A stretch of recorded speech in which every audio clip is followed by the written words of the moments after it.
धर्म की नगरी हरिद्वार से एक अधर्म की कहानी खूब सुर्खियां बटोर रही है।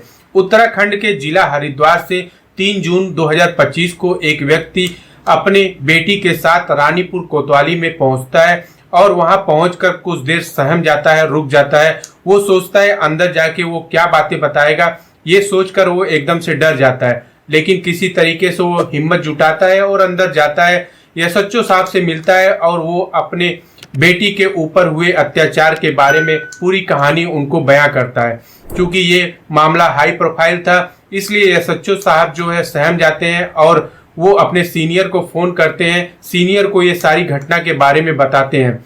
उनके सीनियर कहते हैं कि कानून सबके लिए बराबर है, न्याय सबको मिलना चाहिए।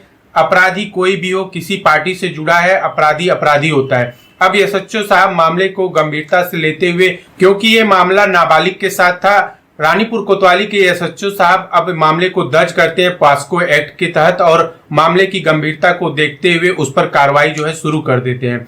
राम राम, आदाब, सत श्री अकाल। मेरा नाम अमर है और आप देख रहे हैं क्राइम स्टोरी। जहां कहा जाता है कि बेटियां अपनी मां के साये में, अपनी मां के आंचल में ही सुरक्षित रहती हैं इस दुनिया के सामने, इस समाज के सामने, वहीं एक कलयुगी मां अनामिका शर्मा ने अपनी 13 साल की एक मासूम बेटी के साथ गैंगरेप करवाया, वो भी अपनी आंखों के सामने अपने बॉयफ्रेंड से।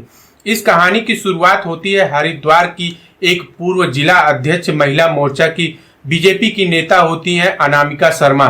पूर्व नेता मैं इसलिए कह रहा हूं क्योंकि अगस्त 2024 में ही पार्टी ने इनको बर्खास्त कर दिया था, इनको बाहर का रास्ता दिखा दिया था। दरअसल इस घटना के पीछे अगर हम बात करें तो पति पत्नी यानी अनामिका शर्मा और उनके पति के बीच में लड़ाई हो जाती है, झगड़ा हो जाती है और इसका वीडियो जो है सोशल मीडिया पर वायरल हो जाता है। पति इस बात से इतना आहत हो जाता है कि वो अपनी अनामिका को जो है छोड़ देता है, तलाक दे देता है और इनके 2 बेटे होते हैं, जिनमें से बेटा इनके साथ रहता है और बेटी जो है अनामिका शर्मा के साथ चली जाती है। अब यहाँ पर यह तय होता है कि जब भी बच्चों का मिलने का मन करेगा तो कोई बिना रोक टोक के बच्चे आपस में मिल पाएंगे, एक दूसरे से मिल पाएंगे। बेटी को जब भी अपने भाई से, अपने पिता से मिलने का मन करता था तब वो उनके घर पर पहुंच जाती थी और ये लोग आपस में मिलते थे, खूब खुश होते थे, राजी खुशी ये लोग मिलने के बाद उसके बाद बेटी अपने माँ के घर पर वापस चली आती थी। जनवरी 2025 की बात है। अब माँ जो होती है अनामिका शर्मा वो घूमने का प्लान करती है। घूमने के लिए ये जगह जगह पर इसका कई दिन का प्लान होता है। अब अनामिका शर्मा जो है अपनी बेटी को लेकर एक कार में बैठती है। उस कार में जो है पीछे उसके 2 बॉयफ्रेंड पहले से ही बैठे होते हैं, यानी कि अनामिका शर्मा के जो बॉयफ्रेंड है वो पीछे की सीट पर बैठे होते हैं और उसी सीट पर वो अपनी बेटी को वहां पर बैठा देती है और खुद अगली सीट पर वो बैठ जाती है। अब गाड़ी में पहले से ही मौजूद उसके 2 बॉयफ्रेंड सुमित पटवार और शुभम जो है उसकी बेटी के साथ गंदी हरकतें करने लगते हैं, उसको छेड़ने लगते हैं, लेकिन उसकी माँ चुपचाप बैठकर ये सारा तमाशा देख रही थी अपनी आंखों के सामने। उसकी बेटी की जो है आबरू वहां पर लूट रही थी। उसके बॉयफ्रेंड उसकी बेटी के साथ बलात्कार कर रहे थे, लेकिन उसकी माँ जो है अनामिका वो एकदम खामोश होकर ये सारा नजारा देख रही थी और खुश हो रही थी। उसके बाद ये लोग गाड़ी से वहां दूसरे जगह पहुंचते हैं, होटल पर स्टे करते हैं, रुकते हैं। उसके बाद वहां पर भी दरिंदगी उसके साथ होती है।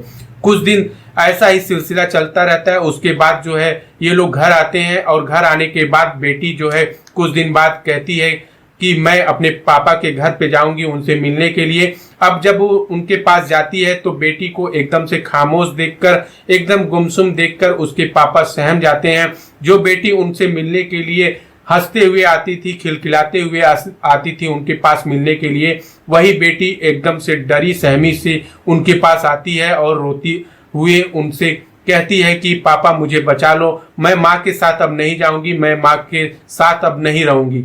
ये सारी बातें जब उसके पिता सुनते हैं तो एकदम भौचक्के रह जाते हैं और बेटी से प्यार से उसको बहला फुसला कर सारी बातें जब वो पूछने लगते हैं, तब जो उनकी बेटी ये सारी कहानी जो उसके साथ आप बीती थी वो सारी बातें जब बेटी उनको बताती है तो उनके पैरों तले जमीन निकल जाती है, आसमान फट जाता है कि उनकी जो है उसकी बेटी की सगी माँ अपने आंखों के सामने उसकी बेटी का बलात्कार करवाती है, और वो भी अपने बॉयफ्रेंड से। अब उसके पिता 13 साल की बेटी को लेकर कोतवाली में पहुंचते हैं एसएचओ के सामने, और एसएचओ साहब के सामने सारी बयां करते हैं जो कहानी उसकी बेटी के साथ घटना घटी थी, वो सारी कहानी जो है दर्ज कराते हैं। एक एफआईआर होता है, उसके बाद मामले की तहकीकात शुरू की जाती है।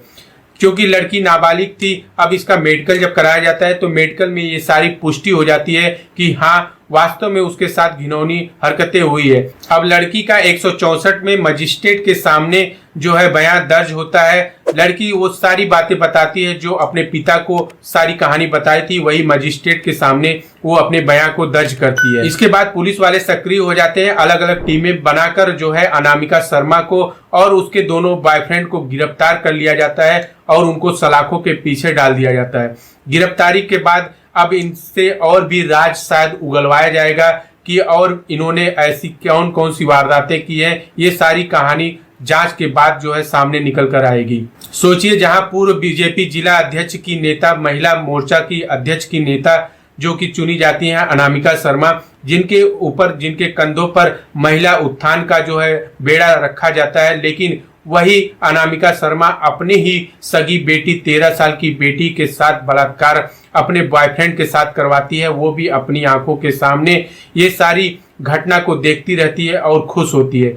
आज सामाजिक स्तर कितना स्तर गिरता चला जा रहा है, ये एक सोचने का और समझने की गंभीर विषय बना हुआ है। इस कहानी के माध्यम से किसी को हर्ट करना नहीं, किसी को परेशान करना नहीं, बल्कि आपको जागरूक करना है कि समाज में किस हिसाब से क्राइम बहुत ही तेजी के साथ आगे बढ़ रहा है, आगे दस्तक दे रहा है। अगर आज की कहानी आपको पसंद आए तो वीडियो को लाइक और सब्सक्राइब जरूर करें।